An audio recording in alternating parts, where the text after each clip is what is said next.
ধন্যবাদ মাননীয় প্রধান উপদেষ্টা মহোদয়কে আমাদেরকে আজকে এই চমৎকার আয়োজনে শামিল করবার জন্য। অন্তর্বর্তীকালীন সরকারের প্রধান উপদেষ্টা ডক্টর মোহাম্মদ ইউনূসের প্রতি খোলা চিঠি লিখেছেন আস সুন্নাহ ফাউন্ডেশনের ট্রাস্টি ও জনপ্রিয় ইসলামী আলোচক শায়খ আহমদুল্লাহ। শুক্রবার 21 ফেব্রুয়ারি নিজের ভেরিফাইড ফেসবুক পেজে এক পোস্টে এই খোলা চিঠি দেন তিনি। অপরাজয়ের দর্শকদের জন্য শায়খ আহমদুল্লাহর ফেসবুক পোস্টটি হুবহু তুলে ধরা হলো। মমতাজ মেহেদী, প্রিয়জন প্রিয়তমার মেহেদী। মাননীয় প্রধান উপদেষ্টার প্রতি খোলা চিঠি। বিষয় আল্লাহ ও রাসূল সাল্লাল্লাহু আলাইহি ওয়াসাল্লাম এর প্রতি কটূক্তি বন্ধে কার্যকর পদক্ষেপ গ্রহণের আহ্বান। মাননীয় প্রধান উপদেষ্টা, আমি বাংলাদেশের একজন দায়িত্বশীল নাগরিক ও সাধারণ মুসলিম হিসেবে একটি গুরুত্বপূর্ণ বিষয়ে আপনার সুদৃষ্টি আকর্ষণ করছি। সম্প্রতি লক্ষ্য করা যাচ্ছে কিছু ব্যক্তি ও গোষ্ঠী পরিকল্পিতভাবে ইসলাম ধর্ম, মহান আল্লাহ ও তার প্রেরিত রাসূল সাল্লাল্লাহু আলাইহি ওয়াসাল্লাম এর প্রতি কটূক্তি ও অবমাননাকর মন্তব্য করে চলেছে। একের পর এক এ ধরনের ঘটনা দেখে একে অত্যন্ত সুপরিকল্পিত, দুরভিসন্ধিমূলক, অসৎ উদ্দেশ্য প্রণোদিত এবং সাম্প্রদায়িক সম্প্রীতি বিনষ্টের মাধ্যমে অস্থিতিশীলতা সৃষ্টির অপচেষ্টা বলে মনে হচ্ছে। বিশেষ করে পাঠ্যপুস্তক পরিমার্জিত কমিটির একজন সদস্যের বিরুদ্ধে জনগণের ব্যাপক ক্ষোভ রয়েছে। পাঠ্যপুস্তক পরিমার্জনের ক্ষেত্রে তার বিতর্কিত ভূমিকা জনমনে সংশয়ের জন্ম দিয়েছে। সামাজিক যোগাযোগ মাধ্যমে তার সাম্প্রদায়িক, আপত্তিকর ও উস্কানিমূলক ফেসবুক পোস্ট আগুনে ঘৃতাহুতি দিয়েছে। একই ধরনের কর্মকাণ্ড পৌনঃপুনিক হওয়ায় দেশের ধর্মপ্রাণ মানুষের মধ্যে যৌক্তিক ক্ষোভ, তীব্র অসন্তোষ ও হতাশা বিরাজ করছে। মমতাজ মেহেদী, প্রিয়জন প্রিয়তমার মেহেদী। এই ক্ষোভের স্ফুরণ ঘটলে দেশের অভ্যন্তরীণ স্থিতিশীলতা হুমকির মুখে পড়বে এবং আন্তর্জাতিক পর্যায়ে বাংলাদেশের ভাবমূর্তি ক্ষুণ্ণ হবে।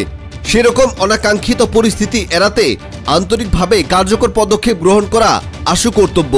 এ ধরনের উস্কানিমূলক কর্মকাণ্ডের সঙ্গে যুক্ত ব্যক্তিদের দৃষ্টান্তমূলক শাস্তির আওতায় আনলে তা জনমনে স্বস্তি ফিরিয়ে দেবে। মাননীয় প্রধান উপদেষ্টা, সব সমাজেই কিছু আদর্শ ও মূল্যবোধ থাকে, তা রক্ষা করা, তাকে সম্মানের চোখে দেখা, নিদেন পক্ষে তাকে অবজ্ঞা না করাই সামাজিক রীতি এবং সাংবিধানিক কর্তব্য। বাংলাদেশের এক শ্রেণীর মানুষ প্রতিনিয়ত এর উল্টোটাই করে চলেছে। এ কারণে এই দেশে বারবার অস্থিতিশীলতা তৈরি হয়। নতুন বাংলাদেশে এর পুনরাবৃত্তি হবে না বলে আমরা প্রত্যাশা করি। বর্তমান সরকার গঠিত হয়েছে একটি গণ অভ্যুত্থানের মধ্য দিয়ে। আবু সাইদ সহ অভ্যুত্থানে শহীদদের অধিকাংশই ছিলেন ধার্মিক। এই বিপ্লবে ইসলামপ্রিয় মানুষদের আত্মত্যাগ ও ভূমিকা ছিল মুখ্য। ইসলাম ধর্মের সাম্যের বাণী তাদেরকে আন্দোলনে প্রেরণা জুগিয়েছে। এই জন্য এই সরকারের প্রতি ধর্মপ্রাণ জনগণের প্রত্যাশা অনেক। আশা করি সরকার জনপ্রত্যাশার প্রতি শ্রদ্ধা প্রদর্শন করবে, মানুষের আকাঙ্ক্ষাগুলো বাস্তবায়নে সচেষ্ট হবে। সরকার এরকম পদক্ষেপই গ্রহণ করবে। মমতাজ মেহেদী, প্রিয়জন প্রিয়তমার মেহেদী। যা দেখে মানুষ সরকারের প্রতি আস্থা ধরে রাখতে পারে।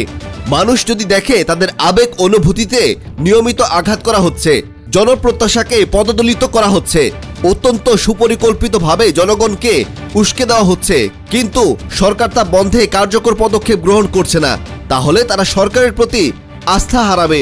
দেশের মানুষ যদি সরকার ও রাষ্ট্রীয় প্রশাসনের প্রতি আস্থা হারায়, তাহলে এর পরিণতি ভয়াবহ হতে পারে। অতএব সময় থাকতেই এই বিষয়ে কার্যকর ব্যবস্থা গ্রহণ করা অতীব প্রয়োজন। আমরা রাষ্ট্রের নাগরিক হিসেবে প্রত্যাশা করি সরকার জনগণের ধর্মীয় অনুভূতিকে শ্রদ্ধা করবে, ধর্ম অবমাননার বিরুদ্ধে কঠোর ব্যবস্থা গ্রহণ করবে, ধর্ম অবমাননার সঙ্গে সংশ্লিষ্ট কাউকে সরকারি কোনো প্রকল্পে যুক্ত করবে না, যুক্ত করে থাকলে বরখাস্তপূর্বক শাস্তির আওতায় আনবে এবং এ ধরনের সমস্যার স্থায়ী সমাধান হিসেবে ধর্ম অবমাননার বিরুদ্ধে কঠোর শাস্তির বিধান রেখে আইন প্রণয়ন করবে।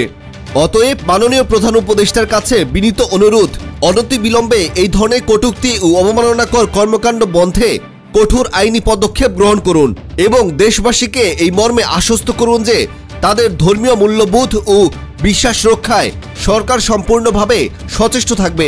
মহান আল্লাহ আপনার কল্যাণ করুন এবং আপনাকে জাতির সেবায় নিয়োজিত রাখুন। বিনীত আহমদুল্লাহ। Desk report, অপরাজয়া।